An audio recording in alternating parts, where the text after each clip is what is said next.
What's going on, everyone? And welcome back. Welcome back to the Gould's Gaming and Tech channel, where you can find the best tech, the best reviews, the best news, gaming, all that good stuff. Today we are going to discuss the Samsung Galaxy Z Fold 3 review. Now we're going to make this pretty simple. We're going to make a list of things I like and things I don't like. So keep in mind, some of this stuff might seem a little nitpicky, but when you're shooting for perfection, you are going to find the most minor things to nitpick on. But overall, I do love this phone, as you will see by the score I'm going to give it at the end. So without any further ado, you guys feel free to hit that subscribe button and hit that like button. All the support is greatly appreciated. If you're picking up what I'm putting down, let's keep this channel growing. So we are going to hit on the things I don't like first. So number one on the list is the battery. The battery. I've noticed with this phone the big difference between the Galaxy Z Fold 2 and the Galaxy Z Fold 3, comparison video coming on the way, is the battery life. I've noticed I have to charge my phone a lot more often. Well, I won't say a lot more often, but just a little bit more than I did with the Galaxy Z Fold 2.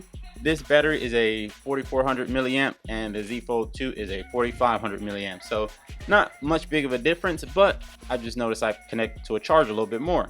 Another thing, you see the S Pen here. Where does it go? It doesn't go anywhere.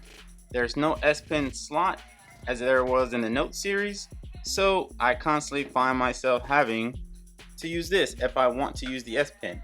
Now, a big reason I got this phone was for the S Pen, so it would have been nice if they would have put a slot in here for me to store the S Pen. Only place to store it right now is this that I have. It's not the worst, but it would have been nice to include a slot specifically designed for the S Pen. Another thing, the S Pen case. So, and this has nothing to do with the phone, but again, it kind of does because they designed the phone with S Pen capability, but there's no slot for the S Pen. So you put this in, it has the S Pen. Say I'm gonna go somewhere, I'm gonna use the S Pen. Anytime I wanna use this phone, maybe it's just me, and maybe I have a weird habit, but I don't like this thing flapping. If I just wanna use this front screen, I could fold it over, but to me it feels weird in my hands. And then when I completely open the phone, this extra real estate right here, it really bothers me for some reason. I'm not sure why, but it bothers me. And like I said, it's because this is the S Pen case, so I'm going to use this case often. So it would be nice if they would have included that slot, but that is not the worst. Alright, you guys, so another thing I don't like is the price. Granted, it is $200 cheaper than the Galaxy Z Fold 2 on initial launch, but I don't want these tech companies getting into the habit of pricing phones close to $2,000 or even $1,500. Definitely when there's some kind of limitations on the phone, and spending over $1,500, even over $1,200 for a phone, you know, you're pushing into the prices of mortgages and things like that. So it makes it a little bit difficult for the consumer to get those products, even if they really want it. Those price tags are pretty hefty. All right, another thing I don't like, and this has nothing to do with the actual phone, there's no charger in the box. So when you open it, as you guys saw on my unboxing, let's see if this thing will actually open. So you get the plastic, you get the phone, you get some paperwork, some ejection tool, but there's no charger, or charging brick at least, in the box. I don't know why companies are pushing this so much, whether it's saying it's better for the environment, whatever the case is, but please just include the charger in the box. It's pretty simple. Spider-Man, really quick, how am I doing on time? Because you just been sitting here like letting me do my thing. You aren't even paying attention, man. What's up? Dude, you look at me like this all the time. You just sit there with this blank look on your face and just expect me to do all the work. This is 50-50 partnership. If you're gonna be here, you need to put in some work. I'm gonna deduct your freaking pay. All right, let's continue. The price of the cases. Samsung cases, whenever they launch a phone, for some reason recently, they've been pricing these cases at like $80. And then these other companies are catching wind of that. And it's like, oh man, they're pricing it that much. We should price our cases that much. Now everyone, if you're big into cases for your phone, which most people are, cases are usually pretty cheap on Amazon when it comes to most phones. Maybe could range from $10, $20, 30 bucks, maybe 40 bucks, but pushing 80 bucks for a freaking case? That's ridiculous to me. And you guys know I'm a little OCD, so I switch cases often. Paying 80 bucks for one case, that's just absolutely ridiculous to me. Samsung, why do you do this? $39.99 for something like this that comes with the S Pen, that is a perfect price. But that's just my little gripe on that. And the last thing of the list I don't like is there's no Bluetooth on the S Pen. So you can use it close to the phone and kind of do what you need to do. But if you want those air gestures and things you had on the Note series, at least for this S Pen in particular, there's no Bluetooth. So that's a little small gripe. The fact that it came with the S Pen, I'm happy. That's just one of those nitpicking things. So let's get on to the things that I do like. And there's plenty of them. You guys know I'm a big fan. I love this phone. This is my baby right here. Oh man, this makes me so happy. The fact that before I even get into the list, the fact that I got a black one now, it's not that Tom Brown design on the back. It really bothered me. I love the black matte color. So let's get into it. Number 1, the S Pen. How can you go on this list without mentioning the first biggest thing, the freaking S Pen? You guys saw my reaction. I went crazy when they announced this S Pen. Cold water resistant wasn't easy. Bruh, you already got my money. Let's go! Let's go! Here go my money! Here go my money! Yeah. Take it! Take it, Samsung! You earned it! You earned my money! The fact that I can open this phone up. Let's open her up. Put my thumbprint. The fact that I can open this up. Is it detecting my pen? Oh yeah. And use this S Pen. Use these little air gestures. Create note, view all notes, smart select, screen write, live messages. The fact that I can use this S Pen now on this screen is freaking awesome. I love this S Pen. I don't know why, but this phone makes me get more into the S Pen than the Note series did. But maybe it's because it's more real estate. It makes more sense. Anyways, next thing on the list, how slim it is compared to the Galaxy Z Fold 2. Now, the Galaxy Z Fold 2, it wasn't the clunkiest, but it was a little thick, and you definitely notice it in your pocket. This one is still a little thick, and you do still notice it in your pocket, but they did a good job of slimming down the phone. It's a lot more flush now, and it just feels a little bit better in my hands because it doesn't feel as heavy.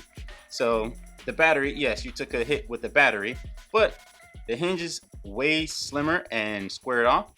There's less of a gap in the middle, and the actual two panels of the phone are slimmer. So, and the camera bump is a lot more smaller. So another thing that I really like is the under display camera in the side or inside. It is not the best camera. No, it is not. But I like it because I don't use it. So if they are gonna put a camera there, why not put it under the display? Because I don't really use it. So when I'm on the web watching a movie, whatever the case is, I don't need to see that thing. So we're just gonna click on a video and we're going to see how much we don't notice this camera. So let's click on my little gameplay of Ghost of Tsushima. Set a course for the Eagle's warship. Let's hope they don't notice it's manned by a crew of raiders. So you guys are gonna see the crease a little bit because I have this bright light on it, but I don't see the crease just looking at the phone. Let me go to like a lighter setting so you can actually see. So if you're playing this game or you're watching Netflix or whatever the case is, you do see a little cut out a little bit, but for the most part you don't really notice this thing. You forget it's there.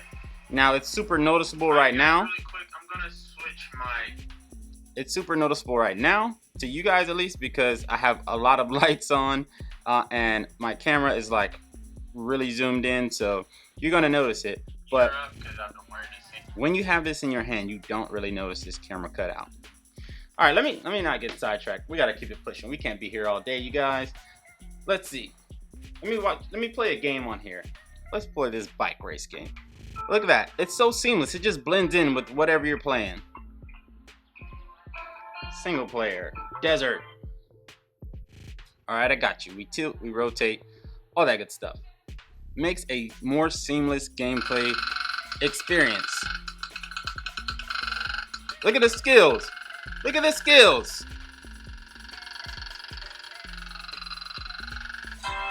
Look at that. 3 stars. And look, the camera. You barely notice it there. So, I love the camera. It's awesome. Next thing on the list, the 120 Hz outside screen. Now, previously on the Z Fold 2, it only has 60 Hz on the outside screen.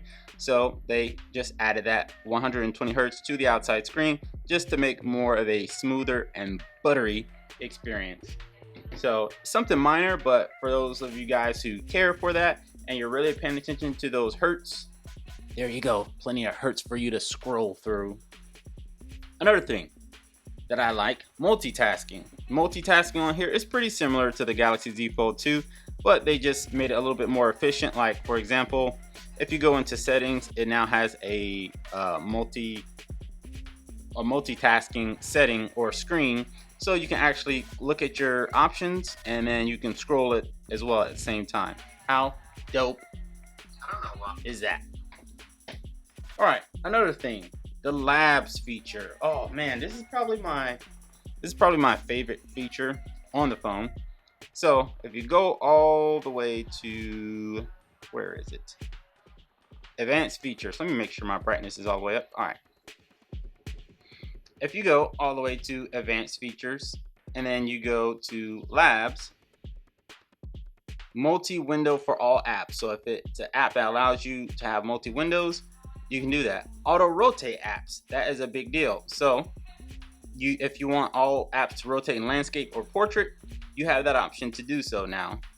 Now, customize app ratio. This is the biggest thing for people with Instagram, because that was the biggest issue, was that Instagram never went full screen. So you can choose whatever app you want now, change the change the app aspect ratio and make it full screen. So as I showed you guys in my original video, you click on Instagram, it's full screen now. Full screen. Speaking of Instagram, we are big into the gaming and tech world. We don't hate, we don't discriminate, we love everybody. So one of the people I look up to is MKBHD, Marcus. Big time YouTuber. Love this guy. He inspires me and influences my channel as far as how to create content. So I follow him. Another guy I follow, Mr. Flossy Carter right here. Shout out to Mr. Flossy right here. Big time supporter of his channel. White shoes, all that. My wife loves freaking white shoes. That's what made me start watching his channel. She's like, oh, he has a cat. We have a cat too. I messaged him because he liked one of my videos, or I think he liked one of my pictures. Let's see. Oh, it's gonna be too many people to scroll through. Okay, so he liked one of my pictures. I just said, hey, you just made my day. Love your channel. All love from, where I am, from Tampa. You definitely inspire my YouTube channel. He actually responded. Much appreciated, bro. Keep grinding. That is a big deal to me, man. Just humble people, YouTubers willing to actually talk to other YouTubers. There's no hate coming his way or coming my way. It's all love. So big shout out to Flossy Carter. Everything he's doing with his channel. Love his channel. I'll continue to support. And if you guys support it, I appreciate that as well. Now remember, this is a review. This is not tips and tricks. This is a review.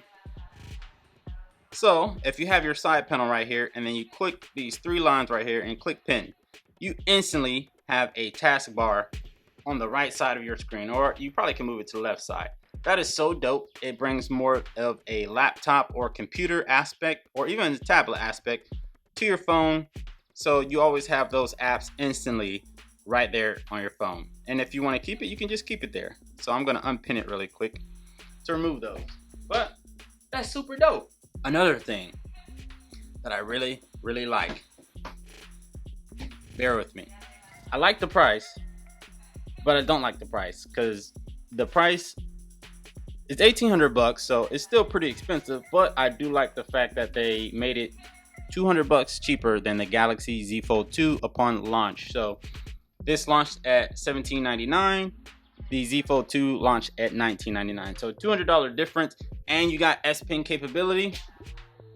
It's kind of a win-to-win. Like my man Flossie Carter said, you got to pay to play, and I played, and you know, $200 cheaper, I'll take that. The last two things. First thing I like I touched on before, the build quality. They slimmed down the hinge. The gap is way less noticeable. The screen is great. The camera cutout, they changed the shape of it. The panels are thinner. It's a little bit lighter. So along with that, we have IPX8 water resistant. It's not waterproof. It's not dustproof, but we have some kind of satisfaction, some peace of mind knowing that this thing is IPX8 water resistant. So you can spill a little something on here, spill a little drink, whatever you got. Whenever you're doing your shenanigans and you want to be a little scallywag and you're spilling stuff, you're just moving reckless, and you forget to take care of your baby right here, it'll be protected. It's fine. But I don't want to make this video too long, you guys. Just a quick review.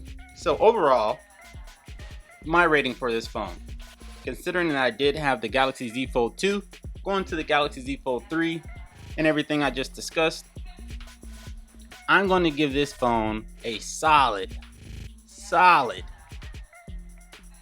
8.7 because there's room for improvement.